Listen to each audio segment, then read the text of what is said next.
We look at bold predictions for the Baltimore Ravens 2022 season, all that and more on today's episode of Locked On Ravens.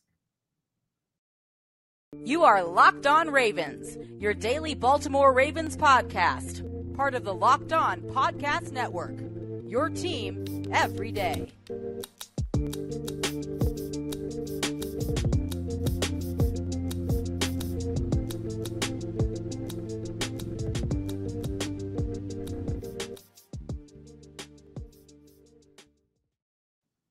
And we've returned here with another episode of Locked On Ravens, your daily Baltimore Ravens podcast. I'm your host, Kevin Ostreicher, Ravens Wire. Of course, we are here on the Locked On Podcast Network, your team every day. And thank you so much for tuning in today, making Locked On Ravens your first listen of the day. We're free and available on all platforms. That includes over on YouTube. And today's episode of Locked On Ravens is brought to you by PrizePicks. PrizePicks is daily fantasy made easy. Pick 2 to 5 players, and if they score more or less than their PrizePicks projection, you can win up to 10 times your money on your entry. First-time users can receive 100% instant deposit match up to $100 with promo code Locked On. That's PrizePicks.com, promo code Locked On. And we are back here, and football is in the air for this Baltimore Ravens team. In the NFL, we have football returning this week, starting off with Thursday Night Football. Baltimore obviously traveling to play the New York Jets in Week 1, and what is looking potentially like it could be the Lamar Jackson versus Joe Flacco battle. So we'll talk about that throughout the week, of course. And it's exciting. It feels like such a short amount of time has passed, but also it feels like it's been so long since we've last seen this team on the field back in January of 2022, when obviously Baltimore had their season end at the hands of the Pittsburgh Steelers after that 6-game losing streak. But that's all in the past now. Baltimore looking for some redemption, I guess, from that 2021 season. Today, we're going to be diving into some bold predictions, though. And I did this last year. Actually, it is technically the 1-year anniversary of me getting on YouTube here for this show. Technically, the day is tomorrow, but I started the Monday right during, leading up to Week 1. So last year, that was the Raiders. This year, it's the Jets. So another fun anniversary here on the show. We have grown this show tremendously ever since then. I greatly appreciate everybody's already subscribed to that. But yeah, we're going to do bold predictions, offense in the first segment, defense in the second segment. And then another third segment, kind of just recap what happened last week. There was so much that happened last week. I kind of just want to dive into it and just kind of take it step by step and what happened and what those moves mean, etc. So we'll dive into all that here today. But first, thank you so much for tuning in on YouTube. If you're here with us and watching, be sure to subscribe to the channel, like the video. It does help out a ton. Also in audio form, be sure to follow along with us. And of course, be sure to follow me on Twitter at KOstriker34 and the Locked On Ravens account at Locked On Ravens. And if you want daily Ravens content, be sure to tune in here 5 days a week because we have it for you here. But let's now talk about some bold predictions here. And some of my bold predictions from last year, I did hit on a couple of these. I am very proud, and I know we talked about this a couple months ago. I did a show kind of reviewing my bold predictions, but I hit on a couple of these predictions. I said the Ravens would have 2 1,000-yard receivers in 2021 after they were the least team in pass attempts from both 2019 and 2020. Obviously, in 2021, their scripts had to change a little bit, but I got that with Marquise Brown and Mark Andrews. I also predicted the team would have Tyus Bowser lead them in sacks after bringing in Justin Houston and Olafe Owe. There were some others that, we're kind of, I'll talk about them, but I kind of don't want to talk about them. Patrick Queen, top 5 defensive player of the year. That didn't work out too well. Lamar Jackson, top 5 MVP guy. To be fair, he was in that conversation early on, but regardless, I'm going to go with Lamar Jackson to start off here. I'm going to say, was along the same lines, that Lamar Jackson is very much so in the MVP race for the entirety of the 2022 season. Now, I guess some people could classify that as not so bold because obviously he's a pick for he's going to bounce back and win an MVP and whatnot. But to win an MVP in the NFL is extremely hard. Even to be in the conversation for an MVP is extremely hard. And to be in that conversation for an entire year takes a lot of consistent play on the part of a player. And I think when you're talking about consistent play, I think Lamar Jackson gives you that with his arm and with his legs and with an improved offensive line, some new weapons in there too. I mean, you're hoping Rashad Bateman can take that step. Mark Andrews obviously coming back for another year here after having a very dominant 2021 season. So I think that with the talent Lamar Jackson is, how was your end of last year? How did your end for the team last year? The whole team as a whole is going to be on just this whole revenge tour. And I think Lamar Jackson is going to be one of the biggest beneficiaries of that. So I'm going to say Lamar Jackson is very firmly in the MVP conversation throughout the entirety from week 1 to week 18 in that conversation. And I know I wanted to kind of switch it up and not have it be, oh, he'll be top 5 or this. I wanted to switch up kind of what I was saying. So I think he will be. Like when you hear the MVP conversation, we will hear Lamar Jackson's name from week 1 all the way to week 18. So that could end very quickly if I'm not right. But, let's go though. I'm confident in that. I also think that the Ravens will be a top 3 team in rushing, regardless of how the health plays out for some of their guys like J.K. Dobbins and Gus Edwards. Now, it's a little bit of a bold prediction here because obviously I think Baltimore is going to go back to bully ball, right? Like it's pretty self-explanatory based off the personnel they have, the guys they brought in, the positions they prioritized, that they are going to most likely be a more run-heavy team than they were last year. And I think part of that also has to do with personnel in terms of just the running backs they had to bring in, getting everybody up to speed. So I'm expecting a much more run-heavy volume for them. And obviously, as most people are, that's not a hot take. But I know some of the players Baltimore has right now, it's concerning a tiny bit to some people. I mean, you have Mike Davis in there, Justice Hill. Those are the 2 really performers you had in the preseason. You didn't see J.K. Dobbins in the preseason. Kenyan Drake wasn't on the team in the preseason, right? Gus Edwards on the PUP list. So you're kind of relying on a couple of guys who that the health is a little iffy with J.K. Dobbins. I think we will see fully healthy J.K. Dobbins hopefully by the end of the season. That's what I'm hoping we're going to see. And then Gus Edwards, I think he's going to make his return and he'll be fine. But you're relying on some of those other guys early on to carry that workload, including Lamar Jackson, who, again, does so much with both his arm and his legs. So I think Baltimore will be a top 3 team in rushing. But some of these other teams who I know, like, look, Cleveland's going to be super run heavy this year, especially while Deshaun Watson is suspended. So I think Baltimore will be a top 3 team in rushing. I know these are kind of like safer bold predictions. Like, they're still bold, but I'm not going like, oh, Baltimore's going to lead the league in rushing. Lamar Jackson, MVP guy, but we're going to get to those with the defense in the second segment. I think also when you're talking about wide receivers, I'm going to go with the same prediction I did last year. I think on top of being a top 3 team in rushing, Baltimore's going to have 2 1,000-yard receivers. Now, obviously with Marquise Brown now not in Baltimore anymore with Arizona, that void is going to be replaced by Rashad Bateman, in my opinion. And I think Mark Andrews obviously being that second guy. I mean, these are 2 very talented players. I also think we're going to see Isaiah Likely break at least 500 yards receiving. Those are going to be my bold predictions. I think Baltimore's going to utilize Mark Andrews and Isaiah Likely together. I think Likely's going to have a huge rookie season.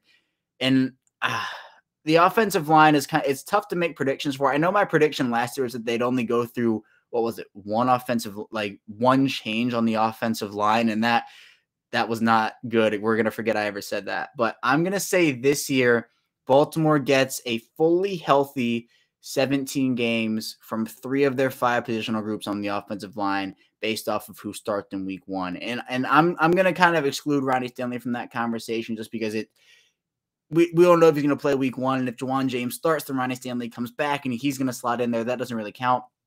So I'm going to say 3 of the 5 well, I guess that'll be 3 of the 4. 3 of the 4 positions excluding left tackle. So obviously left guard, center, right guard, and right tackle. They need health there. They need to be healthy there. They went through way too many combinations last season. And it's a bit of a bold prediction in some circumstances because even if you're talking about the left guard combination, if Ben Powers is that guy week 1, who's going to slot in week 18? Is it still going to be Ben Powers? Is Ben Cleveland going to have overtaken him for that job based off of whatever it is, poor player and injury?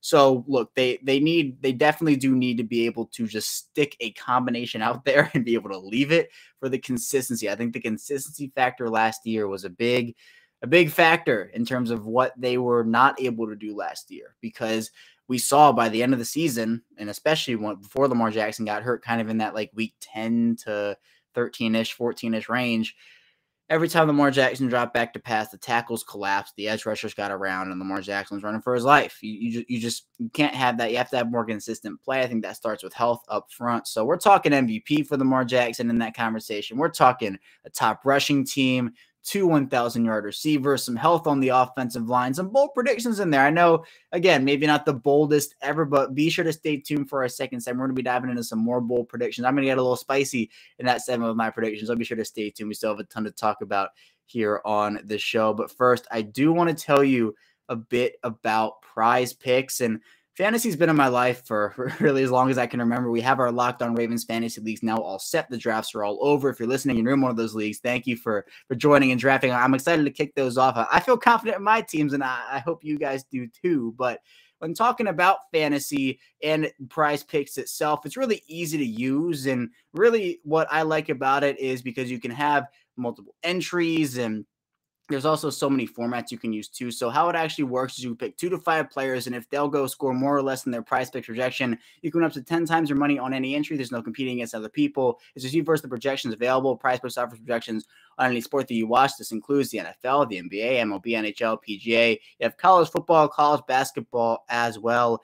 Entries can be made in 60 seconds or less. It's that easy. It's safe and fast withdrawals as well. They are currently operational in over 30 states and Canada as well. So download the PrizePicks app or go to PrizePicks.com. Sign up and play daily fantasy sports. First-time users can get a 100% instant deposit match on up to $100 with promo code LOCKEDON if you deposit $100. PrizePicks will give you $100 if you deposit $50. PrizePicks will give you $50. Don't forget to enter promo code LOCKEDON and sign up for an instant deposit match of up to $100. We're back here with our second segment of Locked On Ravens. Kevin Oestreicher, your host, still here with you. And again, thank you so much for making Locked On Ravens your first listen of the day here. But we're going to dive into defensive bold predictions now. And again, some of the stuff I did talk about in the first segment on offense, I think some bold predictions overall. But I do want to get a bit more spicy with those takes here in the second segment. So I'm ready to dive into them. And we're going to start off on the defensive line. I'm going to say Travis Jones leads all interior defensive linemen in sacks and is second on the team in sacks by the end of the season. And I think when you look at Travis Jones and what he did, just how he played in the preseason, domination. There's not really any other way you can describe it. He was bullying offensive linemen, throwing guys out of the way. Just, Trace McSorley, he pushed him back like 50 feet. He has pure strength, raw power. I mean, he impresses me so much. And the fact that, again, he fell to pick 76, I will never understand, but thank you, NFL, for having that happen. But Travis Jones, I think, even if he misses a game or 2 or 3 or even 4 here to start off the regular season, I think he might not have the biggest role early on because I do think Baltimore does value their veteran leadership at certain positions. So, I think that we could see Michael Pierce get a lot of playing time, Brent Urban get a lot of playing time early on, which, again, it depends where they slide in on the defensive line. Obviously, not every defensive lineman plays the same position. But I think in order to have a good, successful year there, they're going to have to manage Calais Campbell's snaps. I think you can do that a little bit with the young guys you have, like just Matabike and Broderick Washington, and obviously Jones in there as well. But I am so excited for Travis Jones in his rookie season.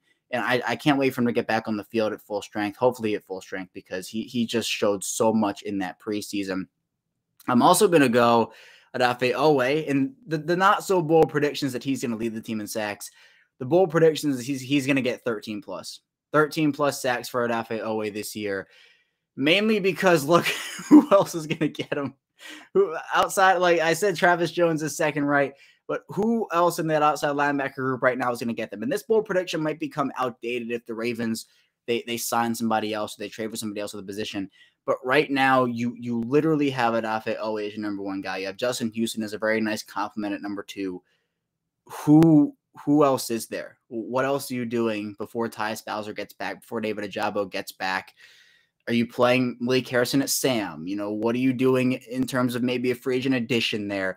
Dalen Hayes got waived injured, so he's not a part of this right now. So I just think that there are so many sacks up for grabs here, and I think a new defensive scheme with Mike McDonald, I think it will benefit the pass rushers a bit more. I think Odafe Owe has taken steps here. So I'm going to say 13 plus for Odafe Owe. I know that is a massive. Like I said, spicy. That is going uber spicy. But I have confidence in Odafe Owe. So we will revisit that. We will see if Odafe Owe has that breakout second season. But I think when you're talking about those 2021 first round picks in Rashad Bateman and Odafe Owe, 2 prime breakout candidates, not just for the Ravens, but throughout the NFL as a whole. So we'll do that. I also am going to make a prediction here about Patrick Queen and Malik Harrison and say those 2 are the starters by the end of the year, and pushing Josh Bynes to more of a complimentary role, not out of a spot entirely, but just in a complimentary role. And I think Patrick Queen and Malik Harrison will show the Ravens that they have the inside linebacking duo of the future. Now, I know there's been a lot of speculation surrounding Patrick Queen and whether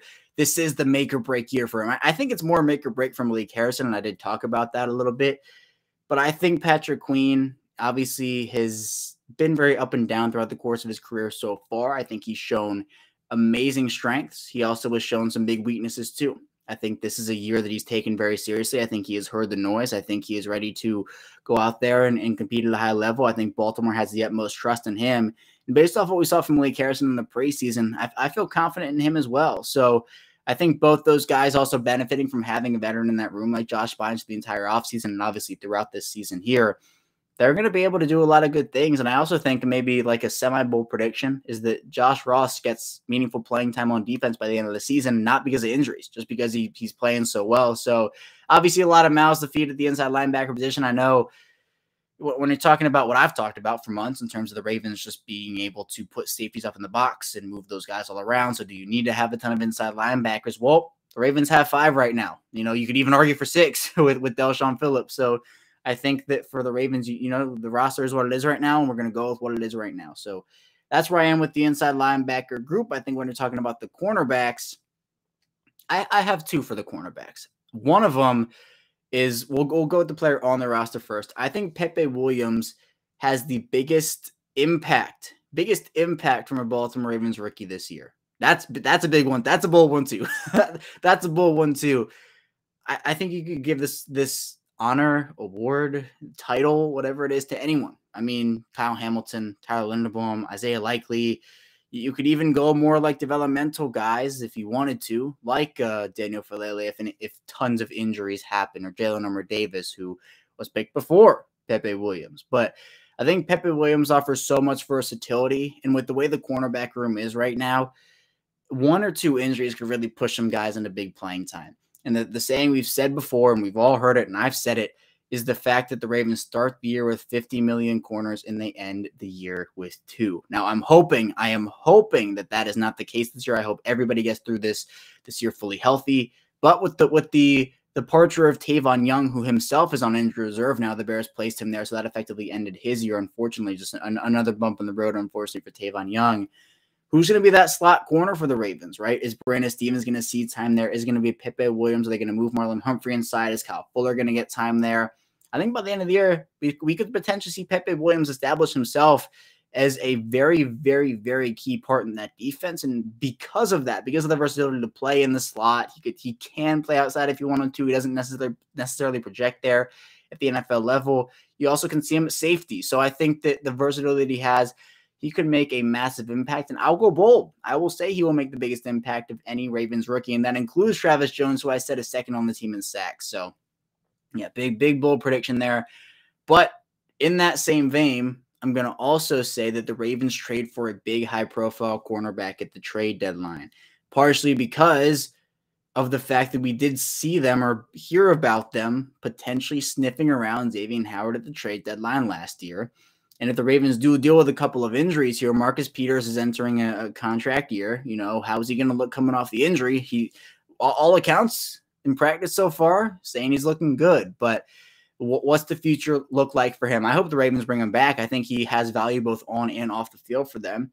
But we have seen this Ravens team operate, I think, at some of their best when we've seen them have those 3 cornerback rotations. You can go back to Jimmy Smith, Marlon Humphrey, Brandon Carr. You can go back to Jimmy Smith, Marcus Peters, and Marlon Humphrey. You have those 3 cornerback rotations, those like 3 star or high-level cornerback rotations. And I think the Ravens could look to acquire a potential star at the position to go opposite Marlon Humphrey and Marcus Peters, depending on the situation. And you just have so much versatility there. So I think we will at least see the Ravens look at, again, what we might hear the rumblings of them going after a high-profile cornerback, and they could actually make a move for that high-profile cornerback this year. Because if there's an injury to Kyle Fuller, if there's an injury to Brandon Stevens, that leaves that room extremely thin. If there's an injury to Marcus Peters, even if he's not able to come back at full strength early in the year, or there's an injury to Marlon Humphrey, and you have an injury to Jalen Armour-Davis, again, 2 guys down in a room that you really, really need some depth at. So that's where I am with that. I will also say, in terms of the safety position, Baltimore's going to have 3 high-impact safeties. That's not so bold, right? But I think we're going to see Geno Stone play a decently big role in this defense too. He's someone who can play a multitude of different areas for them, but I think that, and this isn't like in the spicy hot take bowl prediction category, but I do think we'll see Geno Stone get somewhat regular defensive snaps by the end of the season. Not so much where he's like playing 95% of snaps, but I think he'll be able to establish himself maybe like in the middle of the season. So we'll see how that pans out. And finally, special teams. I don't want to keep out special teams here. One for the special teams crowd, the Ravens are going to have 2 Pro Bowlers in Justin Tucker and in Jordan Stout. So I think that Baltimore, we will see them have multiple special teams contributors there and just have really, really, really good seasons overall. So I'm excited to see what those guys bring, especially Jordan Stout. I mean, the Justin Tucker aspect of that, not so bold, right? Like, okay, yeah, Justin Tucker, Pro Bowl kicker. That's not something we haven't heard before, right? But Jordan Stout in his rookie season, I think that's something that, you know, might shock a few people. There are a lot of good punters across this league. I think Jordan Stout is definitely one of them for sure. Coming up here, though, we're just going to be diving into what happened for the Baltimore Ravens over the course of the last week. You're talking about moves and more. So be sure to stay tuned. We still have a ton to talk about here on the show. We're back here with our final segment of Locked On Ravens. Kevin Oestreicher, your host, still here with you. And again, thank you so much for making Locked On Ravens your first listen of the day. Be sure to subscribe here on YouTube. Also follow along with us in audio form. But we're not going to be diving in to the Ravens in the whirlwind, to put it lightly, of a week they had last week, getting their roster down to 53 players. They established 15 of their 16-man practice squad, bringing in Kenyan Drake and Tyre Phillips and the whole 9 yards, restructuring Ronnie Stanley's contract. I mean, it is everywhere. We talked about Kenyan Drake with Kadri Ismail on Friday. And if you want to check out a more in-depth conversation on him, be sure to check that out. We had a really good conversation. But I think this does signal a really deep Baltimore Ravens running back room. I mean, you look at what you have in J.K. Dobbins, Gus Edwards, Kenyan Drake, Mike Davis, Justice Hill. And obviously the health of some of those guys does play a factor in that, play a role in that. But I think the 5 of them, you know, I don't know if they keep 5 when Gus Edwards comes back. I think Justice Hill might be the odd man out there, depending on truly how much value he plays on special teams early on. But I think from where they were last year, it is just such a night and day comparison from when J.K. Dobbins and Gus Edwards and Justice Hill all went down, bringing in Latavius Murray, Devonta Freeman, Le'Veon Bell versus, let's say, Kenyan Drake, Mike Davis, Justice Hill. I feel a lot better about the latter group than I do the former group. And I know it's some of the same concerns you might have had with a Latavius Murray back then. You might have a Kenyan Drake now in terms of how fast you're going to get up to speed with the offense, what's the mesh point looking like. But you have 2 insurance policies there in Mike Davis and in Justice Hill, who have been there, Justice Hill for multiple seasons, and who are familiar with the offense and who have just been able to immerse themselves within the Ravens throughout the entire course of this offseason. So I think that's a really huge aspect to this whole thing. I think when you're talking about a player like Tyre Phillips, can play both inside and outside. I mean, he's someone who definitely more of a special teams value signing right now. And I mean, should we be shocked that it happened with the Ravens? The Ravens value special teams immensely. And it's another aspect to that. I mean, it reminds me of more of the like Brendan Imendagio signing back in the day, Corey Graham, to his credit, played cornerback really well for them and had some moments there. But those were guys who were widely considered like special teams aces, and then they established some kind of a role on defense. So maybe we'll see the same route taken with Tyre Phillips. Baltimore's roster, though, was one we had a recap show on this, so I'm not going to go too in-depth on it, but some surprises. Josh Oliver, a little bit of a surprise there. I mean, Tyler Beatty cut a little surprise. The 11 offensive linemen, we'll talk about that in a minute here. 11 offensive linemen to start was a pretty big surprise to me. Darius Washington, 5 inside linebackers. So they did have that, but the roster is now ever changing. They're going to be adding guys, subtracting guys throughout the year now. One of the guys they did subtract is Tyree Phillips, who I thought, and you can go back and listen, I thought was going to win that left guard job for the longest time, but admittedly struggled during the preseason.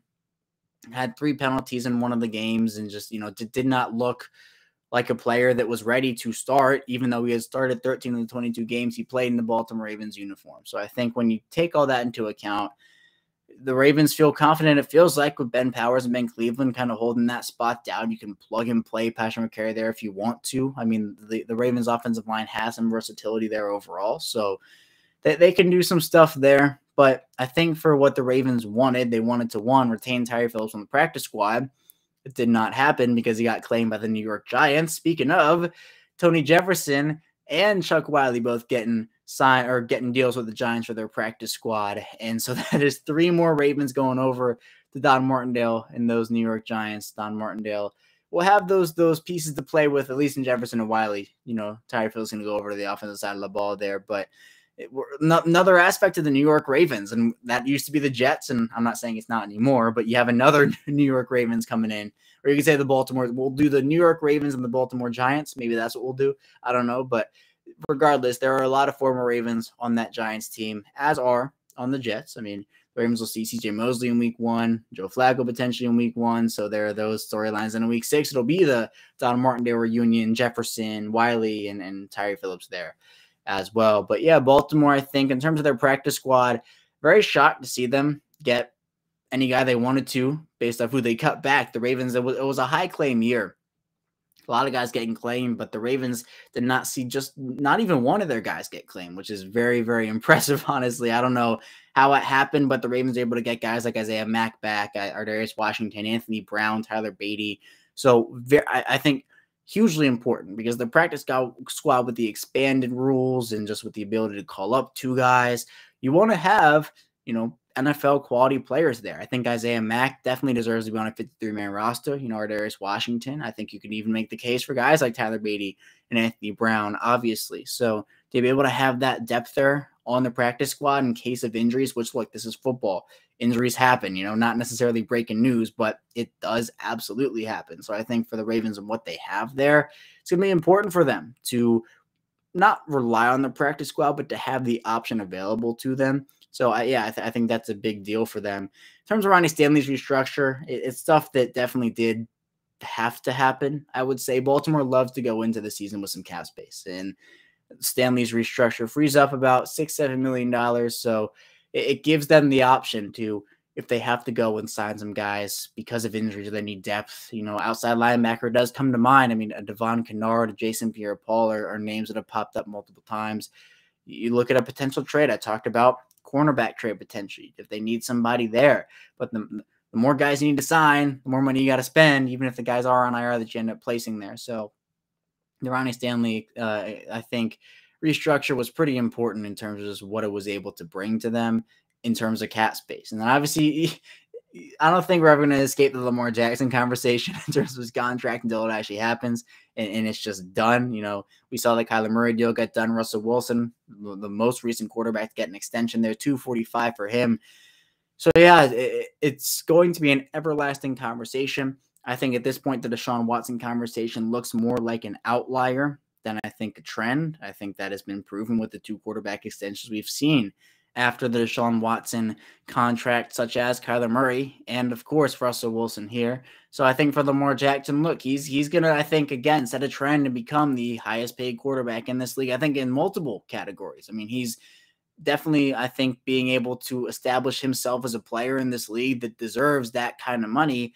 And what I've said for the longest time is the fact that I do believe that Lamar Jackson is just seeing what happens this year. And I'm not saying he doesn't want to get a deal done or is kind of pushing it off or whatever, but I think for him, what he might be thinking, and again, I'm not in Lamar Jackson's mind. I'm not Lamar Jackson. But what I think he might be saying to himself is, hey, look, the year that I had last year at the end was not what I wanted it to be. And I think if he has a year that's better than what he had last year, especially at the end there, if he's able to lead the team to the playoffs, if he's in the MVP conversation the whole year, as we talked about in the first segment, if he can win a couple playoff games, make it to the AFC Championship game, get to the Super Bowl, win the Super Bowl, that's making him tens and tens and tens of millions of dollars.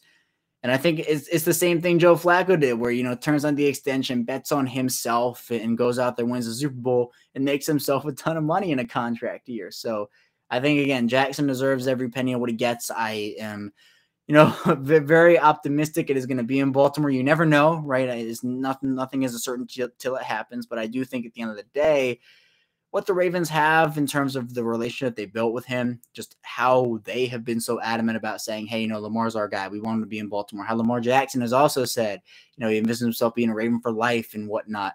There are a lot of signals, right, on both sides that are indicating that both sides want to get a deal done. I don't doubt that possibility. But again, a deal of this magnitude it becomes a bit complicated in some areas. So I don't think it is necessarily shocking. It has taken a long time. I think it's probably taken a little longer than I would have hoped or maybe even liked it to, but I still think something will get done. I still think it's a matter of if or when and not if and not when. But yeah, when and not if for Lamar Jackson. But again, never want to say anything till it's 100% certainty. Hopefully we'll get that 100% certainty very soon. But that's all I have for you here today on Locked On Ravens. Thank you so much for tuning in. When we get back here tomorrow, we'll be diving into more Ravens content. So be sure to stay tuned for that. And I will see you right back here tomorrow.